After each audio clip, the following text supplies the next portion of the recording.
August 15th. Most of us move through life assuming that what we have belongs to us. Our time, our money, our abilities, our opportunities, and because they are ours, we rarely stop to ask what we are actually doing with them. But today's Murli introduces a very different way of living. What if the things that have come into our hands are not simply possessions to enjoy, but opportunities we have been entrusted to use well? Through today's three teachings, Baba shows us how to use what we've been given with purpose, remain inwardly steady while fully engaged in life, and keep our faith strong enough to continue even when progress feels slow. Because reaching any meaningful destination ultimately comes down to something very simple. Keep going long enough to get there. The first teaching Baba gives us today is what belongs to you, but what you're doing with what you've been given. Baba gives us the example of Brahma Baba, who had great wealth and responsibility. When his faith in Baba became firm, he did not simply abandon everything in a careless way. He made sure his family responsibilities were taken care of. But inwardly, something had changed. He no longer saw his wealth only as something for personal comfort, status, or security. He began to see it as something entrusted to him for a higher purpose. That is the deeper meaning of trusteeship. It is not irresponsibility.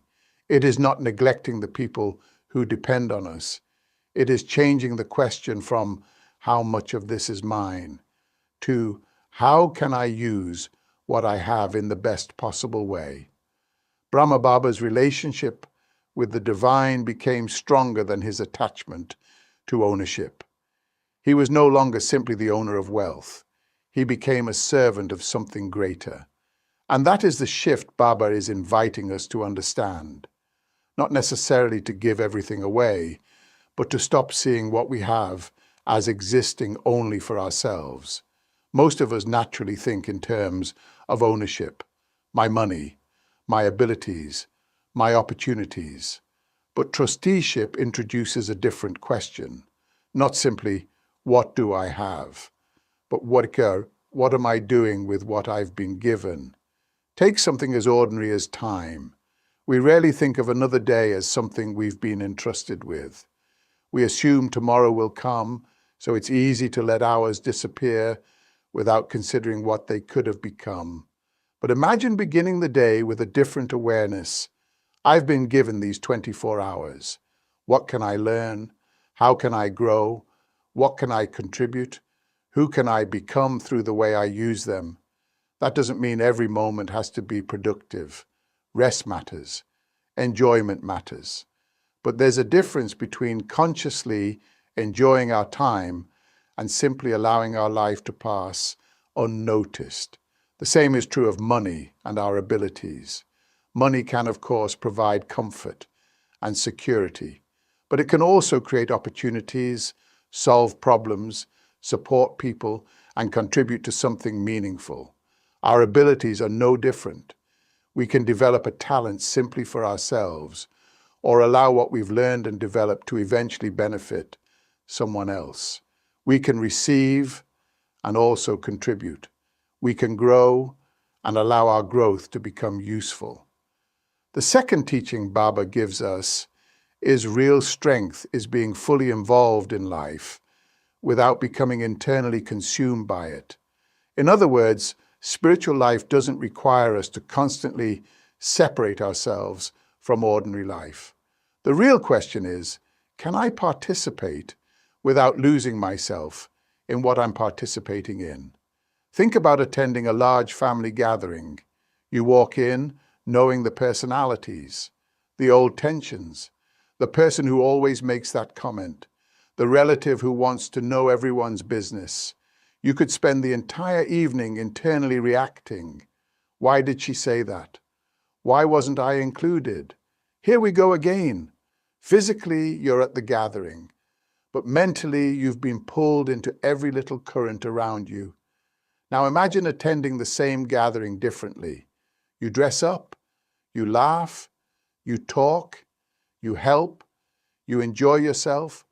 Someone makes the usual comment, and you notice it without allowing it to occupy the next 2 hours of your mind.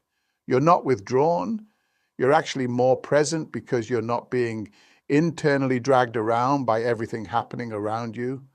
That's a very different kind of detachment. And this is why Baba uses the word Mahavir, a brave warrior. It doesn't take much courage to remain peaceful when nothing is challenging your peace.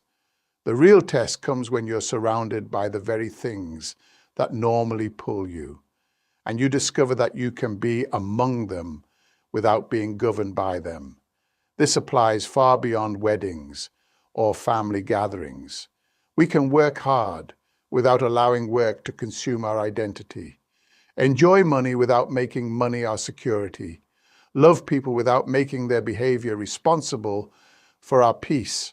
Participate in the world without allowing every part of the world to enter our mind. And our hands can be completely engaged in what life requires, while somewhere underneath it all, the heart remains connected to Baba. The third teaching Baba gives us today is consistency is what takes you to the goal. Keep your faith strong until you get there. Today's blessing describes becoming a lucky star, someone who is free from constantly spinning between remembrance and forgetfulness. Baba describes becoming free from the cycle of sometimes remembering and sometimes forgetting. And really, the message is simple. Keep going. We often begin something with enormous enthusiasm because we can already imagine the result. But when progress feels slow, when nothing seems to be changing, or when we have a few difficult days, we start questioning whether what we're doing is working. And that's often where people stop. Think about planting something in the ground. For a long time, you see absolutely nothing. You water the soil, and it still looks like soil. You water it again, still nothing. But underneath the surface, something is happening that you cannot yet see. If you stop watering because there is no visible result, you interrupt the very process that would eventually have produced one. Our spiritual effort can be the same. Some days we feel deeply connected to Baba, other days we don't. Some days we can see how much we've changed. Other days it feels as though we're standing still. But progress doesn't require us to feel progress every day. It requires us to keep going, keep remembering, keep practicing, keep returning, and keep trusting the process, even when the result isn't immediately visible. Perhaps that's what faith really looks like in practice. Not simply believing that the destination exists, but continuing to walk toward it, even when you can't yet see it. Because ultimately, consistency is what carries us there. 3 daily practices. 1. Ask, am I using this well? Choose one thing you've been given today, your time, money, energy, or ability. Before using it, pause and ask, am I using this well? Not perfectly, not always productively, just consciously. Maybe your time needs to be used for learning. Maybe your energy needs to go towards someone who needs you. Maybe today the wisest use of both is simply to rest. Trusteeship begins with appreciating what we have enough, not to use it carelessly. 2. Be fully present without being pulled in. Today, when you're working, socializing, or dealing with family responsibilities, participate fully. But occasionally check, where is my mind? Am I still connected to myself and Baba, or have I been completely pulled into what's happening around me? Enjoy the moment. Do what needs to be done, but practice keeping one quiet part of your awareness anchored within.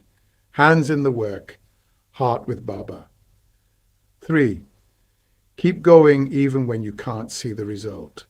Choose one thing you're already trying to change or develop. Today, don't evaluate whether it's working. Simply do the next small thing. Remember Baba. Practice the habit. Make the better choice, then do it again tomorrow. Remind yourself, I don't need to see the result today to know I'm moving toward it. Faith isn't only believing in the destination, it's continuing to walk when you can't yet see it. Final reflection. Today's Murli gives us a simple way to think about the life we've been given. Use it well. Be fully present in it without becoming lost in it. And once you know where you're going, keep walking. Our time, money, abilities, and opportunities all become more meaningful when we use them with purpose. Our responsibilities become lighter when we can participate without allowing everything around us to control our inner state. And our spiritual effort becomes stronger when we stop needing constant proof that it's working. Perhaps we don't need extraordinary lives to become extraordinary souls. We need to use what we've been given well, keep our heart connected while we live fully, and have enough faith to stay the course until we reach the goal. Om Shanti.